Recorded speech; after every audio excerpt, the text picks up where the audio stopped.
दोस्तों, हम पढ़ रहे थे विद्युत धारा वाला चैप्टर फिजिक्स का स्टार्ट किया हुआ था, जिसमें हमने धारा घनत्व तक पढ़ लिया था और धारा घनत्व से आगे हमने पढ़ा था अपवहन वेग के बारे में पढ़ा था। ठीक है, अब जो अपवहन वेग होता है ना, उसको मैं कल वैसे भी समझा चुका था।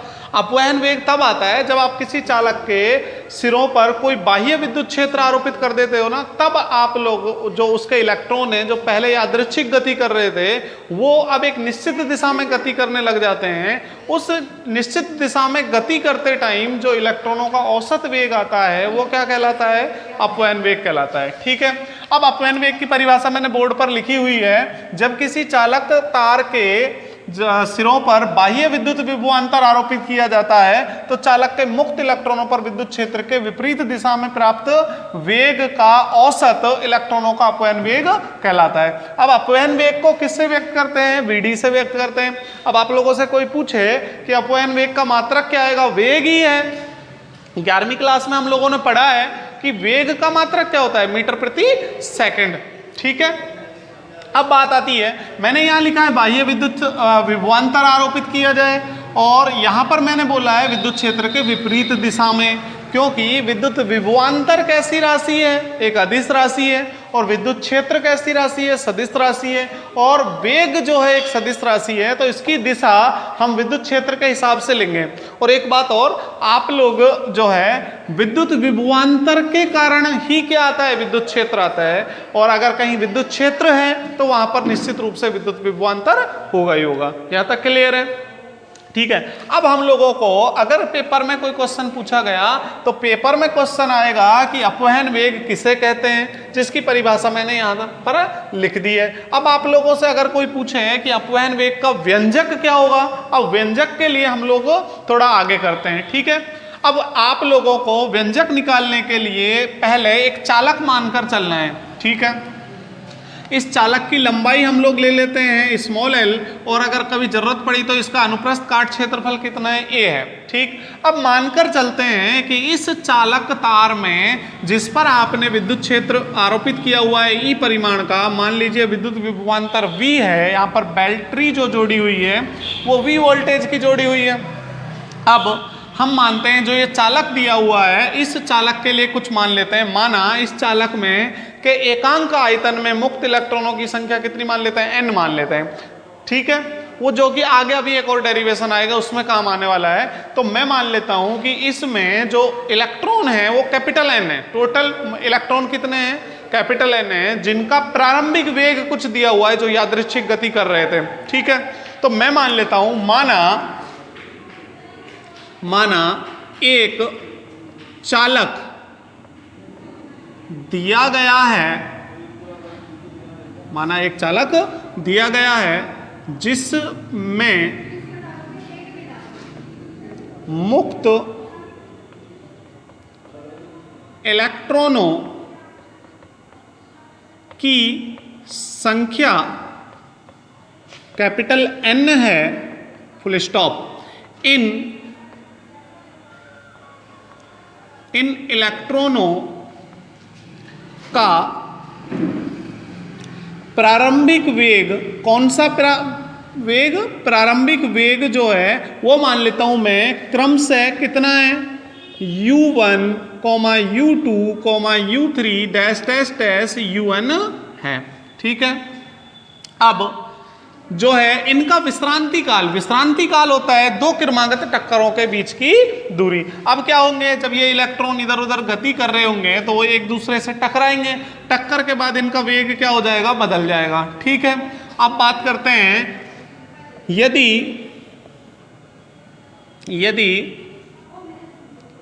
इन इलेक्ट्रॉनों के लिए दो क्रमागत टक्करों में लगने वाला समय क्रमशः T1, T2, T3, dash dash dash Tn हो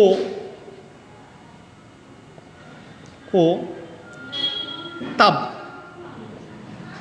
तब तब अब मान लीजिए इनका वेग, इसका एक पहला इलेक्ट्रॉन है, उसका प्रारंभिक वेग u1 था, t समय बाद उसका वेग कितना हो गया, v1 हो गया, ये u2 वाले का v2 हो गया, v3 वाले का v3 हो गया।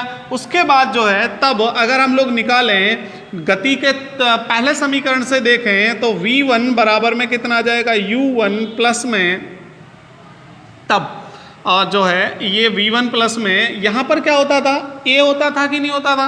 अब मैं मान लेता हूं, माना हो तब इलेक्ट्रॉनों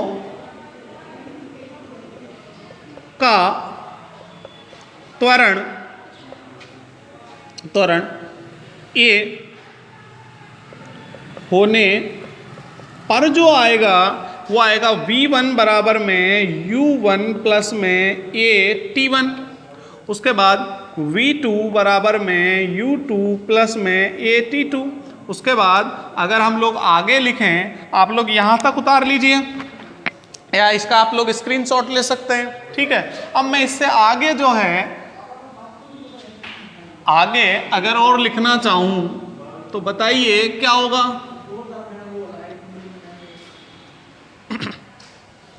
अगर हम लोग यहां से आगे ऊपर लिखें v3 बराबर में u3 प्लस में a t3, ऐसे ही डैश डैश बढ़ाकर vn बराबर में un प्लस में a tn लिखते हैं, ठीक है। तो v1 v2 v3 v4 का मान निकाल लिया।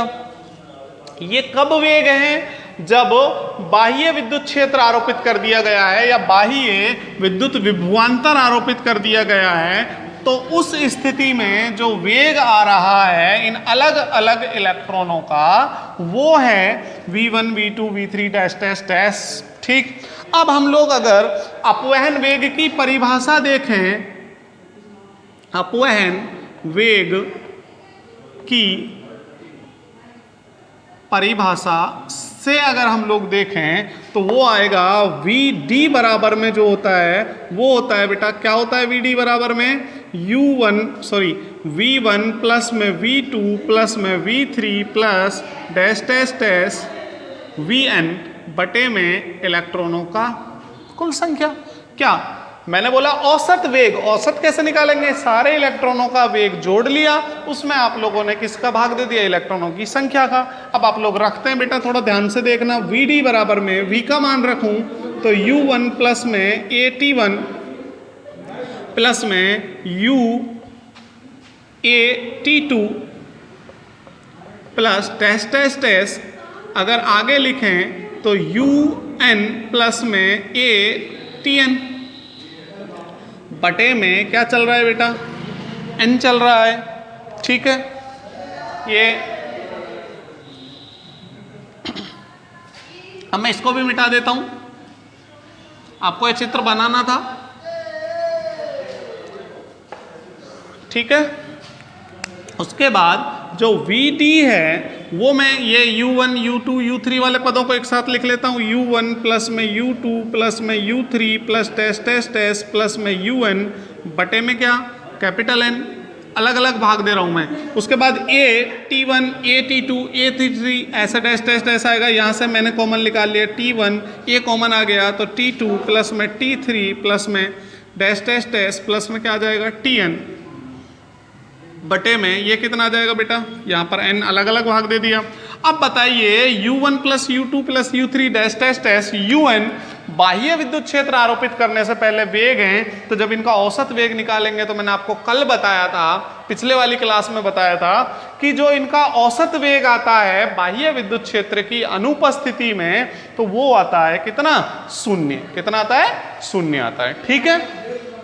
तो ये हो जाएगा जो vd बराबर में है वो कितना आ जाएगा बेटा, ये आ जाएगा शून्य। समझ में आया क्यों, क्योंकि बाह्य विद्युत क्षेत्र की अनुपस्थिति में या बाह्य विद्युत क्षेत्र या विद्युत विभवांतर की अनुपस्थिति में जो औसत वेग आता है वो कितना आता है बेटा, शून्य आता है, ठीक। प्लस में ये कितना आ गया a, और ये आ गया बेटा t1 t2 t3 का अगर आप लोग निकालें तो वो आ जाएगा आप लोगों के पास कितना आ जाएगा, वो t मान लिया मैंने, जहां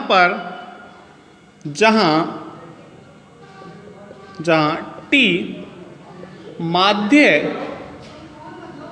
विश्रांति काल है। ठीक है, या ऐसा मान लेते हैं, माध्य विश्रांति काल छोड़िए, इसको लिख देते हैं हम, जहां टी जो, या टो बोल देते हैं, या टी से लिख सकते हो, या टो जो है दो क्रमागत टक्करों के मध्य औसत समय है। ठीक है, तो आप लोगों के पास यहां पर VD बराबर में आया AT। ठीक है, ठीक है, यहां पर आ गया VT बराबर में A टो आ गया। इसको टो बोल देते हैं ना, खाली आप कैपिटल T भी लिख सकते हो, इससे कोई दिक्कत नहीं है। ठीक है, आप इसको स्क्रीनशॉट लेकर उतार लीजिए। इससे आगे बढ़ते हैं, यहां पर आ जाइए। अगर आप लोग VD बराबर में, हम लोग यहां तक पहुंच चुके हैं, V सफिक्स में D है, तो ये आ गया A टो, ये है माध्य समय, और A क्या है, त्वरण इलेक्ट्रॉनों का। आप लोगों को पता है, चूंकि आपको पता है F बराबर में होता है QE। ठीक है, तो बताइए FBE बराबर में ये होता है QE। अगर इलेक्ट्रॉनों का द्रव्यमान आप लोगों को पता हो कितना, M, इलेक्ट्रॉनों का द्रव्यमान कितना हो, M हो, तो आप लोगों को पता है F बराबर में कितना होता है, M, ये भी होता था। तो यहां पर मैं लिख देता हूं कितना, MA बराबर में QE, आप लोगों को पता है। तो यहां पर A बराबर में निकाल लूं QE अपॉन में M। ठीक है, तो दिस इंप्लाइज जो आप लोगों के पास VD आएगा वो कितना आ जाएगा, एक ही जगह लिख देते हैं QE और अपॉन में M, और ये आ गया आपके पास टो। चूंकि Q बराबर में कितना होता है, -E होता है ना इलेक्ट्रॉनों के लिए, तो -E इलेक्ट्रॉनों के लिए होता है। तो वो अगर हम लोग यहां पर रख दें तो बताइए आप लोगों के पास क्या आ जाएगा, VD का मान क्या आ जाएगा, VD बराबर में -E कैपिटल E अपॉन में M और इंटू में टो। ठीक, अब अगर आप लोग केवल परिमाण की बात करें, केवल परिमाण की बात करें तो माइनस का चिन्ह छोड़ दीजिए, तो क्या है हमारे पास, VD बराबर, ये माइनस का चिन्ह दर्शा रहा है कि अगर आप लोग सदिश रूप में लिखें तो क्या आएगा, विद्युत क्षेत्र की दिशा, विद्युत क्षेत्र की दिशा जो अपवहन वेग है उसके विपरीत दिशा में आएगी, जो कि हमने पहले ही परिभाषा में लिखा था। अपवहन वेग इलेक्ट्रॉनों का वो औसत वेग होता है जो बाह्य विद्युत क्षेत्र की विपरीत दिशा में जो प्राप्त करने पर माध्य वेग निकालते हैं। ठीक है, तो यहाँ पर आप लोगों को ये भी आया, लेकिन आप लोग अगर यहाँ पर परिमाण की बात करें, जो इंपॉर्टेंट है यही हम लोग आगे कैलकुलेशनों में काम में लेंगे। VD बराबर में E कैपिटल E और अपॉन M इंटू में टो। क्लियर है? ठीक है, ये आप लोग यहां तक स्क्रीनशॉट ले लीजिए। ठीक, ठीक है, तो अपना ये अपवहन वेग का व्यंजक क्या प्राप्त हो गया, VD बराबर में small E capital E upon में M इंटू में टो। ठीक है, आज के लिए इतना ही, इसे आगे कल करेंगे। धन्यवाद।